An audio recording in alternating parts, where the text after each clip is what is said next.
गुजराती हे काही नेते मंडळी आहेत इकडची गुजरात मधले, त्या लोकांचा फार वर्षापासून डाव आहे. आता टेबल खुर्ची लावून आम्ही पुढे 5-10 माणसं 25 माणसं असू देत नसू देत बोलायचं, लोकांना सांगायचं निवडणूक आहेत, मतदानाला विसरतात.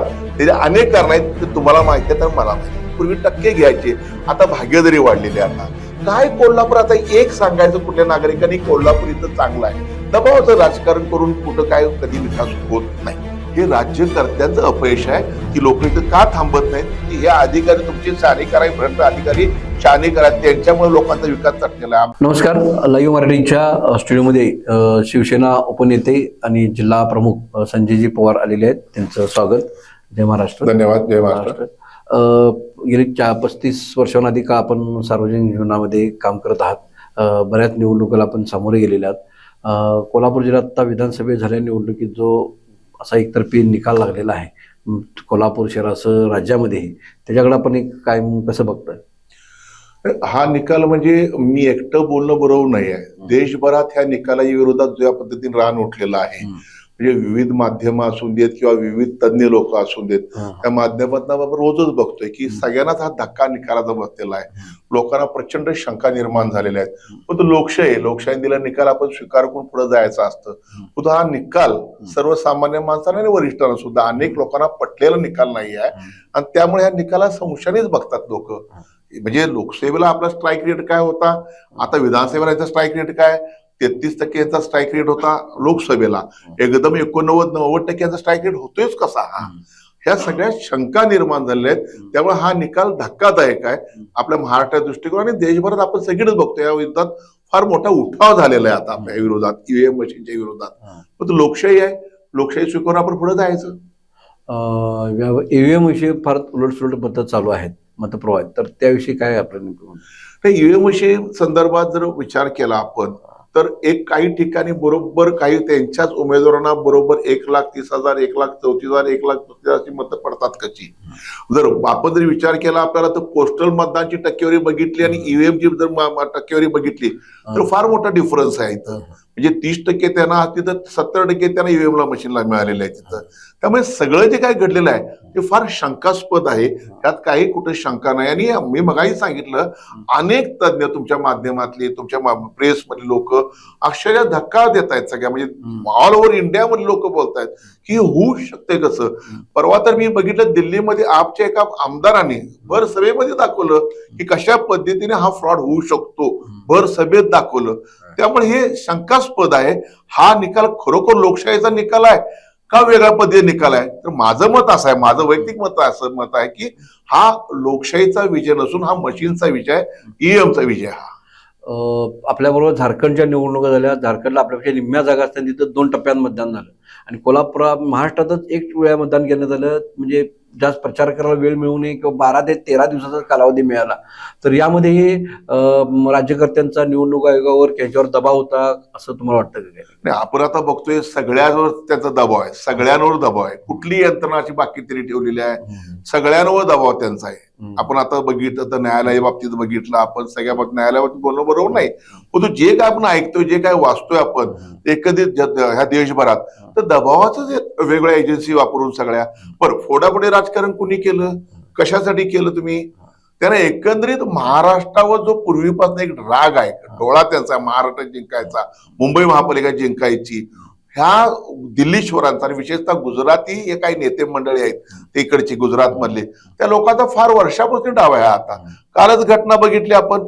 आता आम्ही भाजपची सत्ता आलेली आहे तर मारवाडी भाषा बोलायची. आपण काल धक्कादायक बघलाय महाराष्ट्रामध्ये, कधी व्हायरल झालंय. ते चुकीचं आहे ना हे, कारण हा आपण सगळ्यांना समाजाला घेऊन जाणारा महाराष्ट्र छत्रपती शिवरायांचा, एका वेगळा समाज, वेगळी जातपात असं न करता हा महाराष्ट्र अखंड सर्वांना घेऊन जाणारा महाराष्ट्र आहे. आणि हा उद्देशाने ज्या पद्धतीने दबावाचं राजकारण चाललेलं आहे, ते दबावाचं राजकारण ज्या दिवस चालणार नाहीये, क्रांती ही नक्की घडेल ही मला खात्री आहे. आपला जो सगळा एवढा प्रवास आहे, तर शिवसेनेत येण्यापासून ते आतापर्यंत कसा प्रवास आहे, केव्हा संपर्कात आला किंवा तो कसा सगळा प्रवास? साधारण मी 89ला मी ह्या शिवसेनेत प्रवेश केला. रामभाऊ फाळके साहेब आमचे महापौर होते आणि त्यावेळी मी हा प्रवेश केला शिवसेनेमध्ये. 90ला महापालिका निवडणूक लागली. त्यानंतर मी सलग 3 महापालिका निवडणूक जिंकलो, त्यातली एक हारलो. नंतर मी 4 पैकी 3 निवडणुका जिंकलो. त्यावेळेच्या निवडणूक आणि आता निवडणुकामध्ये फार फरक आहे. म्हणजे कार्यकर्ते गट तट पक्ष म्हणून काम करणारे लोक प्रचंड होती. आता इव्हेंटच्या माध्यमातून सगळं चाललेलं आहे, वेगवेगळ्या माध्यमातून प्रचार चाललेला आहे आणि सगळं रेडीमेड असतं आपल्याला. पुढे आम्हाला काय असायचं, एक टेबल असायचा, तांब्या असायचा, प्याला असायचा, समोर माणसं असून नसून देत. सुभाष ओरा साहेबांचं नक्की नाव घेईन मी इथं, गणपती साहेबांचं घेईन, बाबा देसाईचं नाव घेईन. आमच्यात ते काही लोक शिवसेने होती. टेबल खुर्ची लावून आम्ही पुढे 5-10 माणसं 25 माणसं असून देत नसून देत बोलायचं, लोकांना सांगायचं निवडणूक आहेत. आता सगळे इव्हेंट झाले आता सगळं. आता हा जो फरक जाणवतोय आपल्याला आणि आता जी पद्धत चाललेली आहे निवडण्याची ती सर्वसामान्याच्या आवाजाच्या बाहेरची आहे. यावेळी जे सगळे जे आर्थिक गणित आहेत किंवा प्रचंड जो खर्च आहे त्यामुळं सामान्य नागरिक किंवा सामान्य कार्यकर्त्याला फ्रस्ट्रेशन येईल किंवा आपलं निवडणूक आहे आपलं काम नाही असं वाटण्याची मानसिकता प्रचंड ही मानसिकता झालेली आहे की कुणासाठी राबायचं 5 वर्ष. रक्त पाहिजे, रस्त्यासाठी लढायचं, पाण्यासाठी लढायचं, महागासाठी लढायचं, अंगावर गुन्हे दाखल करून घ्यायचे, पासपोर्ट होत नाहीत लोकांचे, आठवड्यातून 2 वेळा कोर्टात जाऊन बसायचं. जनतेच्या प्रश्नावर अनेक जण आमच्यासारखी लढणारी माणसं आहेत. पण तो आता या निवडणुकीपर्यंत धाडस कोण करतील असं वाटत नाहीये. कारण लोकांना काय पाहिजे आहे, सगळीच लोक वाईट नाही आहेत, परंतु आज जर बघितलं लोकांना जर मला सांगतो जर मूलभूत सुविधा मिळणार नसतील आणि त्यासाठी आपण लढत असो तो विचार तो लोकांनी करायला पाहिजे. आपल्यासाठी रक्तदान कोण करतं, आपल्याला अडचणीला कोण येतं, 24 तास कोण उपलब्ध आपल्यावर असतं, आपल्या लोकांच्या सेवेसाठी कोण असतं, ह्या लोकांसाठी कोण लढतं, ही सगळी काही म्हणत नाही मी, काही लोक मतदानाला विसरतात. त्याचे अनेक कारण आहेत, ते तुम्हाला माहिती आहेत आणि मला माहिती आहेत. 15 वर्ष तुम्ही नगरपालिकेत अगदी स्थानिक स्वराज्य संस्थेत काम केलेलं आहे आणि आता 4.5 वर्ष सगळं प्रचंड ठप्प आहे. त्यामुळे नगरसेवक ही किंमत नागरिकांनाही कळलेली आहे. म्हणजे अगदी मैताचा दाखला मिळण्यासाठी रात्र तुम्ही दहन करू इतक्या सगळ्याला छोट्या अडचणीला जावं लागतंय. तर आणि आता तर 2 वरिष्ठ अधिकाऱ्यांना आर्थिक दंड झाला. तुम्ही रस्त्याचा दर्जा बघितला तर इतकं हे प्रशासन लिथेल आणि मुरदाड झालेलं आहे का? मुरदाड झालेलंच आहे. गेंड्या कातडी आणि प्रशासनच का ठेवल्या लोकांनी, संबंधित आता जे सरकार आहे त्यांना पाहिजे तशी कामं करून घ्यायला पाहिजे होती तर प्रत्येकाना. मग तो ठेकेदार असून दे किंवा अनेक काही लोकांची टक्केवारी असून दे किंवा काय असून दे. माझं पूर्वी कसं होतं, काही लोक पूर्वी टक्के घ्यायचे, आता भागीदारी वाढलेली आहे. आता त्यामुळे भ्रष्टाचार मोठ्या प्रमाणात पोकळलेला आहे आणि नगरसेवकांना बदनाम करायचं फार सोपं होतं प्रशासनातील काही लोकांना. आज 4 वर्ष कुणी नगरसेवक नाही आहे. खरं सेवा करणारे जे कोण असतील तर मी ठामपणे सांगतो नगरसेवक लोकांची सेवा करत होते, अधिकारी करत नव्हते. आज जर तुमच्या हातात सगळं ताब्यात आहे ना, का लोकांना सेवा मिळत नाहीत, का मूलभूत सुविधा मिळत नाहीत, काय अधिकारी करतायत, कशाला पोसायचं पगार या लोकांना अधिकाऱ्यांना, कशासाठी? जर नगरसेवक तुम्हाला सभागृहात नसतील तर संबंधित आता जे राज्यकर्ते आहेत त्यांना प्रशासनानं पाहिजे तशी या महाराष्ट्रामध्ये कामं करून घेता आली म्हणून त्यांना निवडणुका नको होत्या. त्याबरोबर आता लवकरच निवडणुका होत असतात, हारजीत होत असते, तो सगळा भाग आपला सुरूच आहे. आपण लवकरच महानगरपालिकेच्या निवडणुका येणार आहेत. तर शहराची हद्दवाढीपासून, पाण्यापासून, आरोग्यापासून कोणते प्रश्न घेऊन तुम्ही सामोरे जाणार? 2 गोष्टी आहेत आपल्याला. आता हद्दवाढ झाली पाहिजे ह्या मताचा मी पण आहे, पण हद्दवाढ करताना आपली जी गावं आपण घेणार आहोत आपण हद्दवाढीसाठी आपण इथं, तर त्यांना सुद्धा एक आत्मविश्वास देणं गरजेचं आहे. का तुम्ही ह्या हद्दवाढीमध्ये आलं पाहिजे, आपण कोल्हापूरला काय सुविधा मिळत आहेत, कोल्हापूरची आता सध्या परिस्थिती काय, तुम्ही पार्किंगची व्यवस्था नाही, पर्यटनाला कुठं काय सुखसुविधा मिळत नाहीत, अंबाबाईचा विकास रखडलेला आहे, ज्योतिबाचा विकास रखडलेला आहे. काय कोल्हापूर आता एक सांगायचं कुठल्या नागरिकांनी कोल्हापूर इथं चांगलं आहे. आज नशिबाने अंबाबाईचं मंदिर कोल्हापुरात आहे, ज्योतिबा मंदिर आहे म्हणून लोक येत आहेत. त्यांना कोल्हापूरला ढुंकून सुद्धा कोणाला नसतं. एवढी कोल्हापूरची वाट ह्या प्रशासनाने आणि ह्या राज्यकर्त्यांनी लावलेली आता आपल्याकडे. आणि म्हणून कोल्हापुरात येताना जी गावं आपण घेणार आहोत आपण त्या लोकांना एक आत्मविश्वास दिला पाहिजे, त्यांना विश्वासात घेतलं पाहिजे आणि मग पुढे गेलं पाहिजे. दबावाचं राजकारण करून कुठं काय कधी विकास होत नाही. कोल्हापूरची एक मध्ये अशी गुची झाली आहे, म्हणजे धड शहर नाही आणि धड ग्रामीण भाग नाही. पहिला ग्रॅज्युएट झाल्यावर मुलं म्हणत होती की आम्ही मुंबई पुण्याला जाणार, आता 11वी 12वी झाल्यावर म्हणतात की आम्ही मुंबई पुण्याला जाणार. इथं काय करायचं, असं एक जे यंग जनरेशन एक ब्लॉक झालेलं आहे. म्हणजे इथं हिंदवड्याला स्पेशल गाडी चालू केली किंवा लक्झरी आणि एक बेंगलोरला चालू केली, मग राज्यकर्ते पाय थोपटून घेतात. तर त्यापेक्षा इथंच रोजगार निर्माण होण्यासाठी काय नेमकं गरजेचं आहे? खूप तुम्ही चांगला प्रश्न विचारला, खूप चांगला प्रश्न विचारला. आपल्याला ग्रॅज्युएशन झाल्यानंतर किंवा चांगलं उच्च शिक्षण झाल्यानंतर लोक विद्यार्थी न थांबण्याचे कारण म्हणजे इथं नसणाऱ्या सुविधा.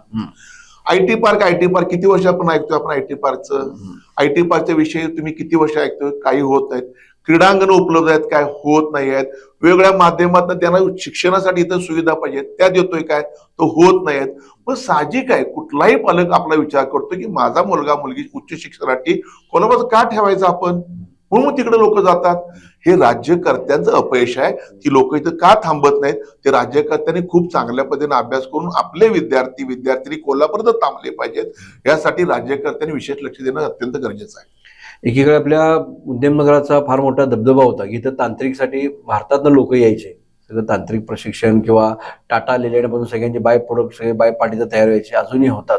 तर ते मोठा एकदा रिशेपल होण्यासाठी आणि आयटी पार्कला जी बेसिक गरज असते 100% आणि उच्च दाबाची वीज पुरवठ्याची, आपल्याकडे टी कॉग्निजन एलमा जवळजवळ आहे, 4 मजली आहे. एकच मजला त्याचा आतापर्यंत 20 वर्षात गेलेला आहे. तिथं जनरेटर लावावा लागतो. हे सर्वच राजकीय पक्षाचं अपयश वाटत नाही? 100% अपयश त्यांचं आहे. मी मगाही सांगितलं अपयश आहे. कोल्हापूरचा किंवा महाराष्ट्राचा विकास होण्यापेक्षा आपला स्वतःचा कसा विकास होईल याकडे आत्ताचे राज्यकर्ते लक्ष देतात. स्वतःचा विकास करा, पण तो कोल्हापूरचा विकास करण्यासाठी आपण काय करतोय. मगाही मी विचारलं, एक प्रश्न सांगायचा की त्यांनी चांगलं काय तर घडवलं इथं कोल्हापुरात म्हणून कोल्हापूर चांगलं म्हणतात लोक.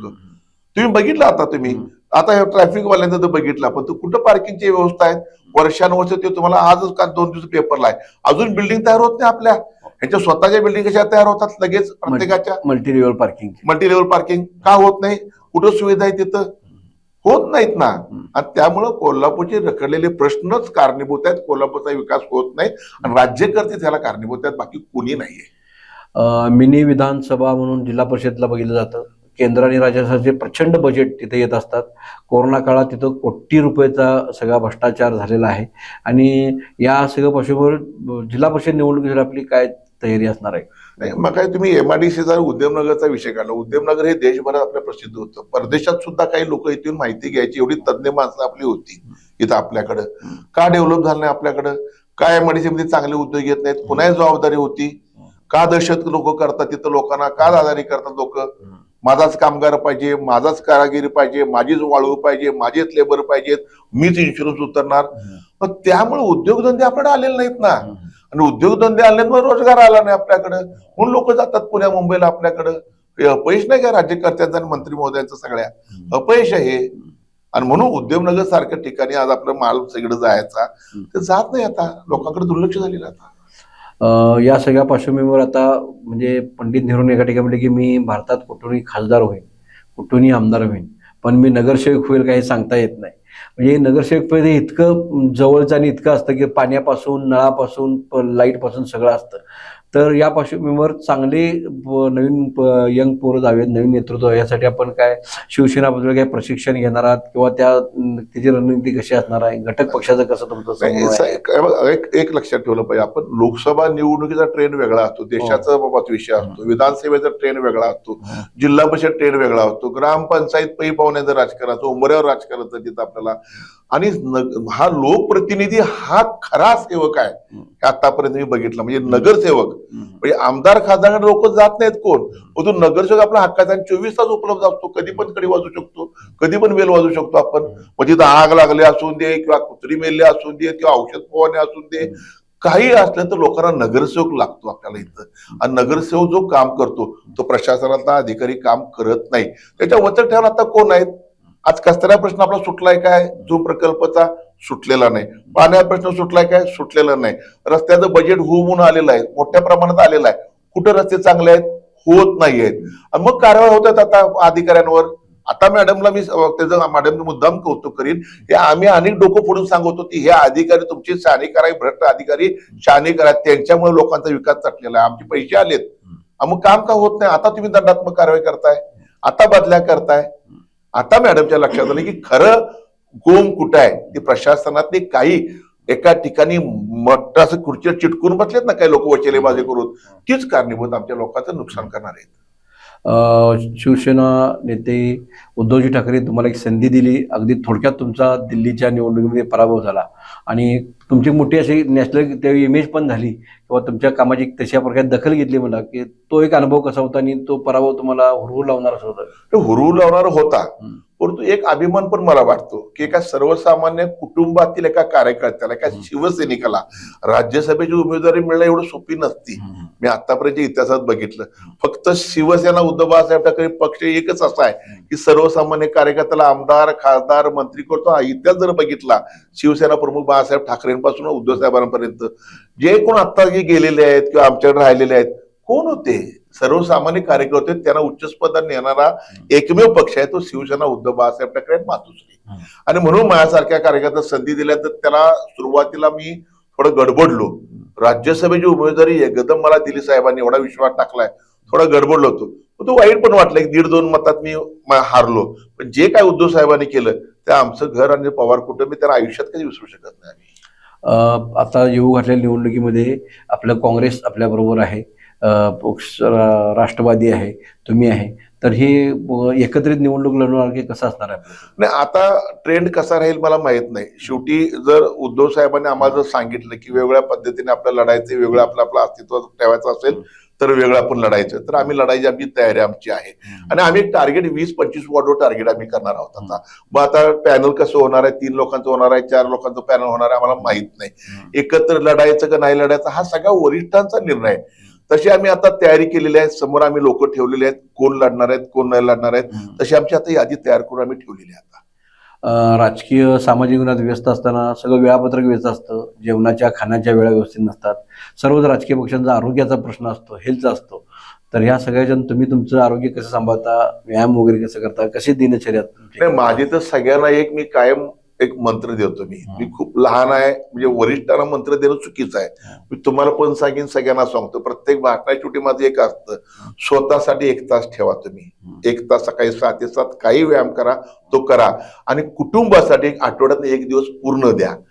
हा एक मंत्र सगळ्यांनी पाळलाच पाहिजे आपल्याला, आरोग्यासाठी, आपल्या स्वतःसाठी आणि कुटुंबासाठी. हे सगळ्यांनी केलं तर अत्यंत गरजेचं आहे, सर्वांसाठी गरजेचं आहे. महानगरपालिकेच्या निवडणुकीसाठी आणि येणाऱ्या विधानसभा माफ करा जिल्हा परिषदेच्या निवडणुकीसाठी आता पुन्हा एकदा रिस्टार्ट होऊन पुनर्श तयार शिवसैनिक आणि शिवसेना होणार आहे. संजय पवारांनी असा आपला निर्धार व्यक्त केलेला आहे. लाईव्ह मराठी वतीने त्यांना शुभेच्छा आणि पुढच्या राजकीय जीवनासाठीही आमच्यातर्फे शुभेच्छा. धन्यवाद. लाईव्ह मराठी सुद्धा माझा धन्यवाद.